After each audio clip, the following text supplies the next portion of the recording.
ایک دوسرے کے جیسا ہونا ضروری نہیں، ایک دوسرے کے لیے ہونا ضروری ہوتا ہے۔ اخلاق کے پھول تقسیم کرنے والوں کا دامن کبھی بھی خوشیوں سے خالی نہیں رہتا۔ جلد کے لیے وضو کا پانی، جگر کے لیے قرآن کی تلاوت، صحت کے لیے نماز اور خوش رہنے کے لیے اللہ کا ذکر کیا کرو۔ نمک حرام اور بد نسل انسان کا پہلا شکار اس کا محسن ہوتا ہے۔ مخلص انسان ہمیشہ یاد رہتے ہیں، دلوں میں بھی، لفظوں میں بھی اور دعاؤں میں بھی۔ کچھ زخم انسان کے کبھی بھی نہیں بھرتے، بس انسان ان کو چھپانے کا سلیقہ سیکھ لیتا ہے۔ صرف اعمال کا ہی سوال نہیں ہوگا، کہی گئی لکھی گئی ہر بات کا جواب دینا ہوگا۔ آپ کی وجہ سے کوئی گمراہ ہوا یا آپ کی وجہ سے کوئی گناہ کی طرف گیا، اس کا خمیازہ آپ کو بھگتنا ہوگا۔ اپنے علم سے اللہ اور اللہ کے رسول صلی اللہ علیہ وآلہ وسلم کی محبت میں مبتلا کریے۔ قیامت کے دن اپنے گناہوں کا پردہ چاہتے ہو تو کسی کی غلطی کو سب کے سامنے بے پردہ نہ کرو۔ کوشش اور دعا کریں کہ جیسے آپ ظاہر خوبصورت ہیں ویسے ہی آپ کا باطن خوبصورت ہو جائے۔ اکیلی بیٹھ جاتی ہوں اگر جو تھک گئی ہوں تو میں لوگوں سے لہجوں کا شکوہ اب نہیں کرتی۔ نیت کی حد تک بھلا چاہنے میں ہمارا جاتا تو کچھ نہیں، لیکن مکافات عمل کی صورت میں یہ ہمیں بہت کچھ دے جاتا ہے۔ ملتے رہنا، سب سے کسی نہ کسی بہانے سے رشتے مضبوط ہوتے ہیں، دو پل ساتھ نبھانے سے۔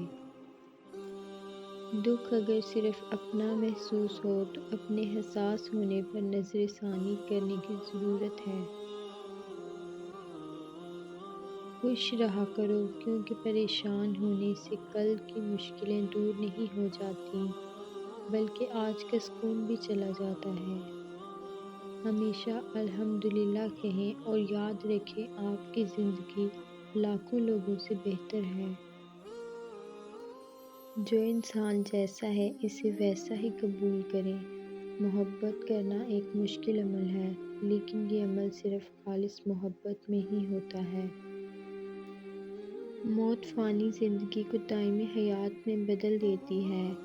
فنا سے بقا کا سفر موت کے گھوڑے کی پشت پر ہوتا ہے۔ زندگی بہت مختصر ہے، سمجھ آتے آتے گزر جاتی ہے۔ دل میں کوئی بات نہ رکھیں، نہ جھگڑے طویل ہونے دیں، معاف کر دیں کیونکہ معاف کر دینا اللہ کو پسند ہے۔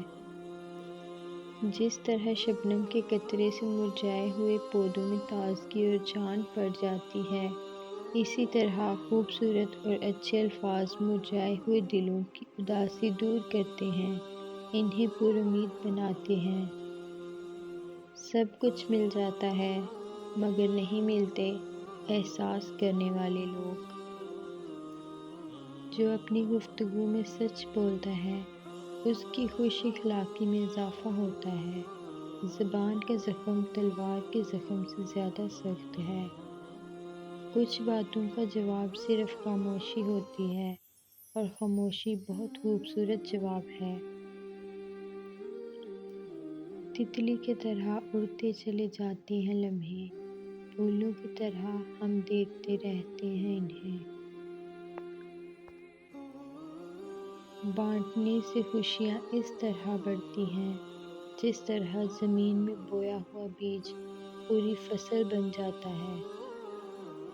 یہاں پر ہر چیز ختم ہوتی ہے، پیسہ، وقار، عزت، عقل، غرور، نفرت اور منصب، اور صرف عمل باقی رہتا ہے۔ اللہ ہمارا خاتمہ ایمان پر نصیب فرمائے۔ دنیا کو راضی کرنے کی کوشش میں نہ لگو، دنیا نہ کسی سے خوش ہوئی ہے نہ ہوگی۔ راضی کرنا ہے تو اللہ کو کرو جو ایک آنسو اور ایک سجدے سے مان جاتا ہے۔ پوچھا گیا غرور کیا ہے؟ جواب ملا، خاک سے بنے انسان کو اپنی اوقات بھول جانا۔ یا اللہ، مجھے کسی کے دل پہ بوجھ مت بننے دینا۔ جو مجھ سے دور ہونا چاہتے ہیں، مجھے اس سے پہلے دور کر دینا۔ آسمانوں میں قبولیت اور قبولیت کے ضابطے الگ ہوتے ہیں۔ اکثر زمین والوں کے دھتکارے ہوئے آسمان والے کے لاڈلے ہوتے ہیں۔